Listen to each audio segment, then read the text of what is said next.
നമ്മൾ ഫുൻസിലിംഗിൽ നമ്മൾ ഇച്ചിരി നടന്നു കഴിയുമ്പോൾ തന്നെ ആദ്യം തന്നെ വരുന്നത് നമുക്കൊരു ഫേമസ് ആയിട്ടുള്ള ഒരു മൊണാസ്ട്രിയാണ് അവിടുത്തെ സാങ്തോ പെൽറി ലക്കാങ് എന്ന് പറഞ്ഞിട്ടുള്ള ഒരു മൊണാസ്ട്രിയാണ്. ഹെവൻ ഓഫ് ഗുരു റിംപോച്ചെ എന്നറിയപ്പെടുന്ന ഒരു മൊണാസ്ട്രിയാണ് ശരിക്കും. അത് ഗുരു റിംപോച്ചയുടെ ഒരു ആരാധിക്കുന്ന അവർ ഹെവനായിട്ട് കണക്കാക്കുന്ന ഒരു മൊണാസ്ട്രിയാണ് ശരിക്കും പറഞ്ഞു കഴിഞ്ഞാൽ.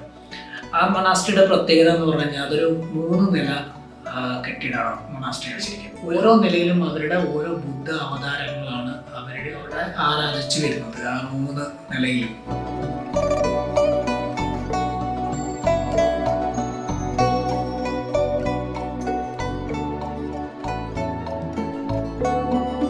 അതിനുശേഷം നമ്മൾ പിന്നെ ഒത്തിരി സിനിമകളിലും ഇതിലൊക്കെ കണ്ടിട്ടുള്ളതാണ് ഈ പ്രയർ വീൽസ്. ഈ ടിബറ്റൻസ് ഭൂട്ടാനീസ് ആൾക്കാരുടെ ഒരു പ്രധാനപ്പെട്ട ഒരു റിച്വലിൻ്റെ ഭാഗമാണ് ഈ പ്രയർ വീൽസ്. എല്ലാ മൊണാസ്ട്രിയിലും നമുക്കിത് കാണാൻ കഴിയും. പല